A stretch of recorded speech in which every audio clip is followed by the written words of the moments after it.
Some of you may recognize Warren. He's been coming here for the next few weeks, and he has some very specific asks that I kind of want for you guys to think about as you're listening to the presentation, because his first one is actually categorization. What type of company does he have? I know, it seems silly, but this is actually one of the things that he's been running into. He does have a couple more asks, but I want to get right into it. So please give Warren a hand. Thanks very much, and I appreciate you guys coming out. My name's Warren Modlin. I have a company called NDV. So jumping straight into it, what is NDV? We classify ourselves as a human performance company. And we use the latest in neuroscience, technology, and techniques in order to train athletes in eye, mind, body performance. So what does that mean? Eye, mind, body performance looks beyond the traditional 20/20 visual acuity and uses the brain as that power of vision. The brain is the engine that drives vision. It's not the eye. And the benefit is this quicker reaction time. Now, why quicker reaction time? Our world for an athlete works in the blink of an eye. The 400 milliseconds that it takes in order to see a fastball or a cricket pitch or a slap shot or a tennis serve is that moment of truth where an athlete has to decide what to do. And the blink of an eye is the time that they have. That can be trained. The science and the technology that we deploy, although not unique and IP protected, is starting to develop and has started really over only the last 3 years. And we deploy, whether it be a full assessment, focus, accuracy, concentration, perceptual, cognitive reaction time, visual reaction time, and you can see oculometrics, a lot of jargon words around the visual cognitive system. Athletes train strength and conditioning, rehab and recovery. What they are missing is the cognitive training component. We have a beta facility that was opened around mid-March. Our facilities in Irvine at the Anaheim Great Parks, the Anaheim Ducks training facility. This is a artist rendition of what a center may look like if we choose to either license or franchise. You would come in and you would go through a routine, almost like a brain fitness routine. So if you're thinking of an analogy, think about Zumba, which is aerobics with music, a trainer, a routine, or F45, or Round 9, or Orange Theory. These are all similar type of aspects in training, strength and conditioning, where we have it now for the sensory cognitive system.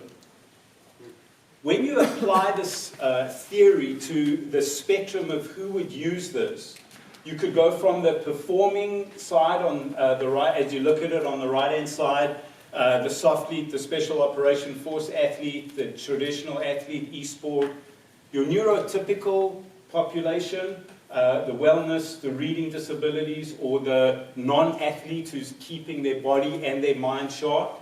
And then you've got the neurocognitive impairment side, which is TBI, concussion, and degenerative diseases. Now, we don't have the money or the ability to target everything, so we've chosen to target the athlete, particularly the student athlete, although professionals use it, the e-sport, and the anti-age cognitive, and concussion is directly linked to the athlete. Now, we choose these because we can apply almost exactly the same techniques in just different levels of intensity and formulation. The size of the market, 8.5 million student athletes, 400,000 gatekeepers. Esport is massive and growing at 200 million gamers, 250 million, and when you add China, it doubles. The anti-age population is interesting, 75 million baby boomers with 2/3 of the disposable income, and concussions, which cost the government or cost us around 60 billion in treatment. What our go-to-market strategy is to productize our content, so create a proprietary content and optimize our performance centers so we can expand that. And our IP that we would like to develop is to construct a scoring system so when you assess, we can now score you and compare you to what a pro athlete or a college athlete might be, create some assessment tools and at-home training software, which could take this and expand it out so an athlete has a practical, accessible, and affordable option. We've gained some traction already. We have launched our Performance Center. We've seen about 30 athletes who have paid for about a revenue of around $10,000. We've got strategic accounts, teams, schools, athletes, and pro teams. Pretty active social media. We've got industry expertise and exclusive access to some brand new technology that we haven't yet been able to prioritize. So our ask at the moment is $750 in angel investment for about 20% for IP development, organizational development, and marketing and promotion. What I would like to ask the audience is three things. What business did you hear? I told you what I thought we were in. What did you hear we were in? What would compel you as individual investors to invest? What is the piece of information that I did or did not present? And what haven't I thought of? Other opportunities to expand. I do appreciate your attention. Please feel free to use the LinkedIn code if you would like to contact me. Thanks very much. Before you put down the mic, I have a very quick clarifying question. Is this just brain training or is there a physical wellness aspect to it as well? We focus on the brain training, but the physical should be integrated, and our Performance Center has the physical integrated as well. Cool. I just heard a podcast that was saying that exercise is possibly one of the best ways to stave off things like Alzheimer's and dementia. So, very cool. Okay, everybody, conversate, caffeinate. 10 minutes to solve Warren's problems. Let's go back to that slide. Okay, our 10 minutes of TikTok discussion is now at a close. Don't be sad, we don't have to end the conversation forever, just for the next 15 or 20 minutes. Now we go to general Q&A and feedback for Warren. I've got Christopher who wants to go after Christopher. Raise your hand until I make eye contact with you and you'll be next.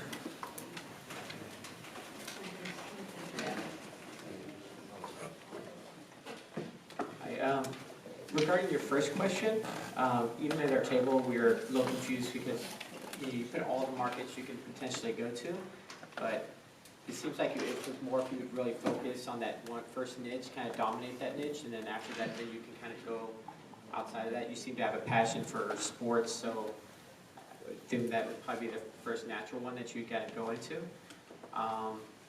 And then what would tell us to invest?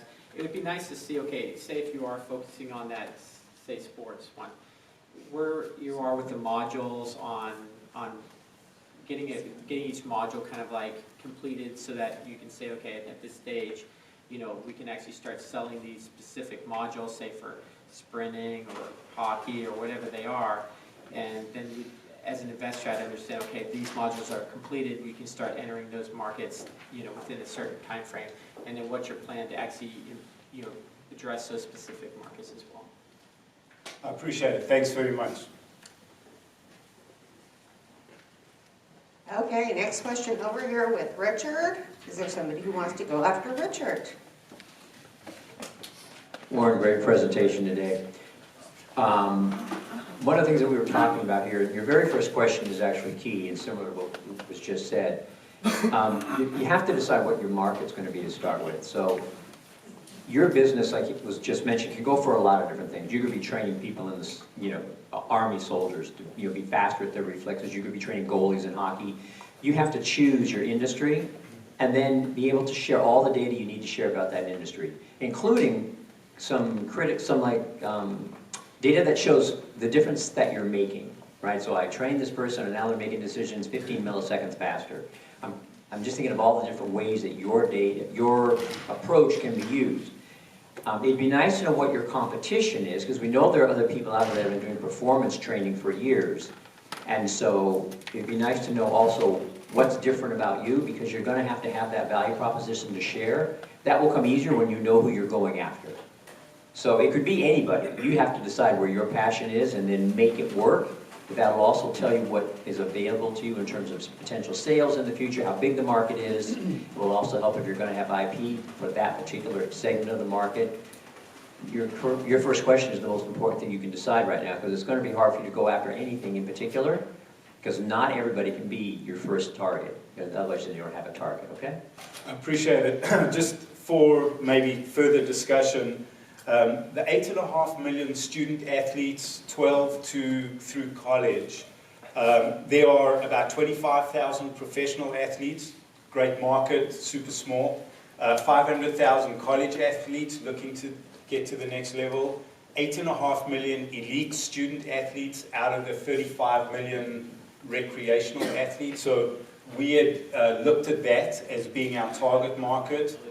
With the 400,000 gatekeepers, 40,000 optometrists, OTs, physios, personal trainers, and coaches as the gatekeepers to those athletes, just as a way to express.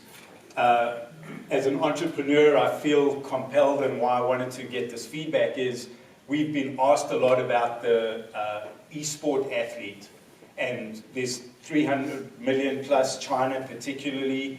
They have 50% of them have eye problems, they have back, neck, arm problems, and 40% of them do no physical exercise, but they play and compete for 5 hours at a time and additional 10 hours of training. So we've been asked about that market, and as an entrepreneur, it kills me not to focus. Concussions are part of the student athlete. But remember, each of those is a different marketing approach. If you're going after professional athletes, then make that your first segment, and then everything focuses on just that segment.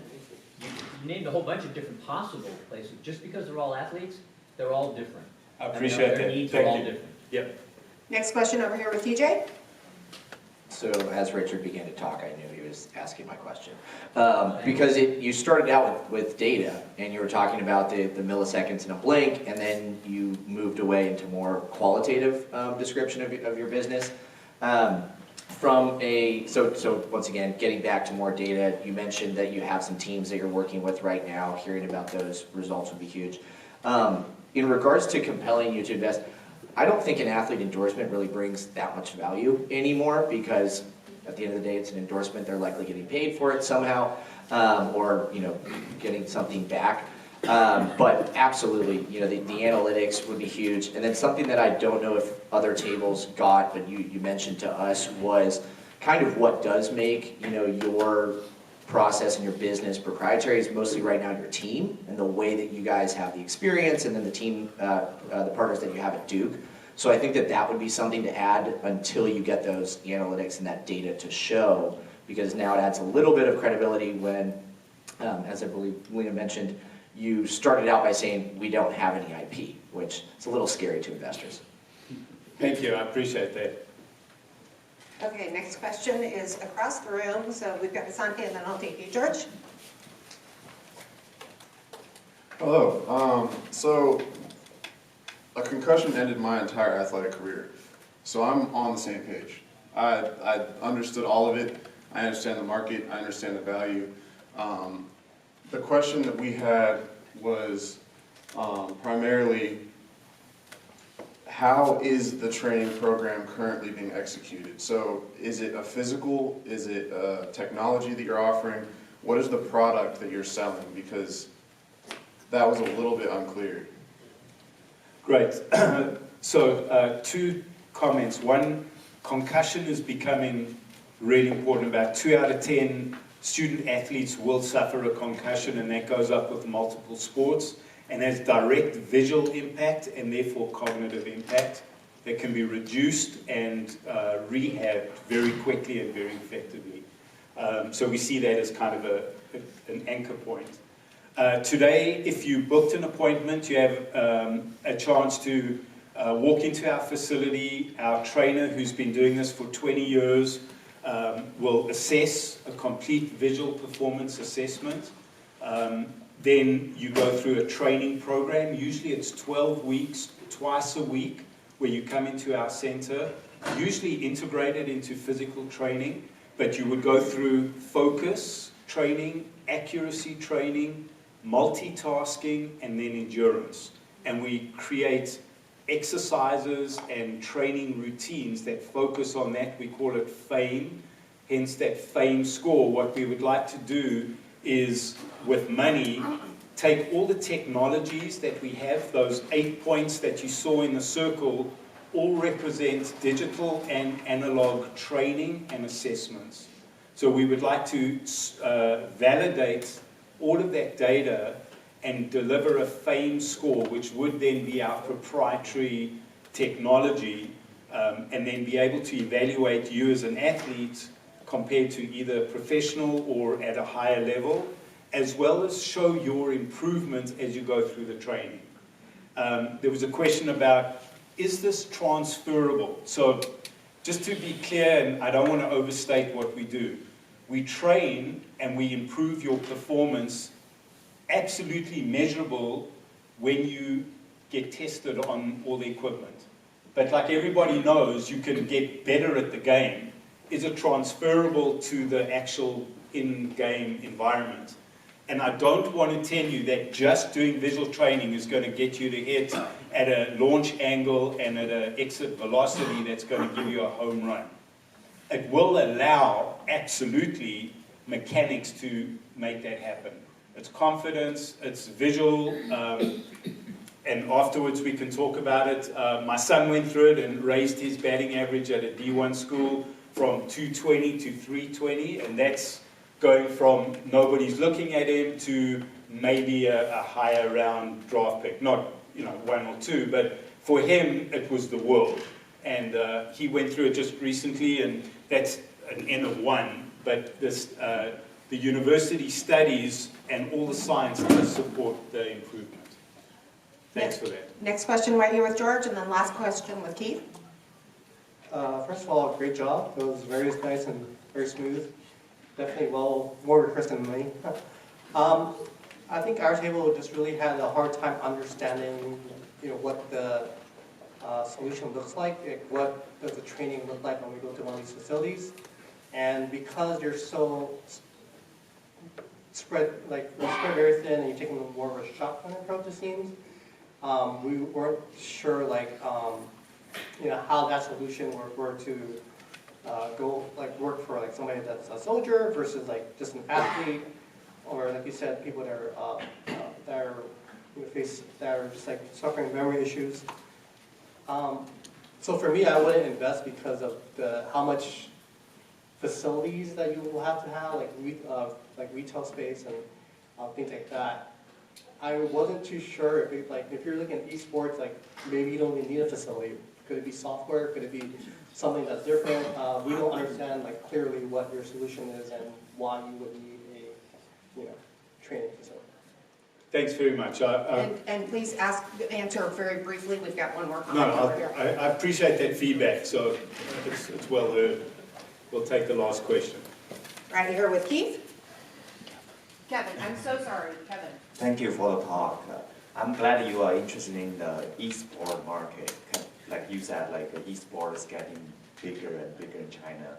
I'm just wondering, as your program help them improve their eyesight? Because your slogans are eye, mind, and body. Does help? The answer around e-sport particularly is an e-sport athlete will make 300 to 400 decisions a minute.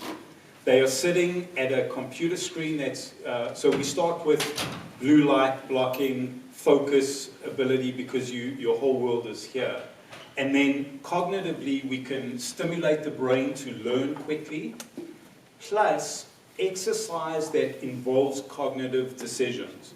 So if you are reacting to light, and you want to do exercise, we can make you decide on which light to go to, or add numbers while you are catching a ball.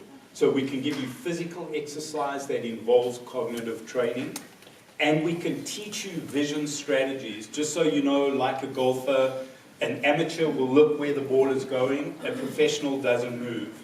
Vision strategies on how to play a game has been modeled and proven, and we can teach visual strategies to improve your anticipation skills. Okay, we have a request for one more very, very short comment from Scott here, and then we will be getting into wrapping up. Warren and George, always assume that one of the decision makers or influencers at the table is over 40, and use at least 24-point font so that your audience can see, and even on a laptop, that is way too small. Both of you. Thanks. Appreciate it. Thank you. Okay, everybody, please give Warren a hand.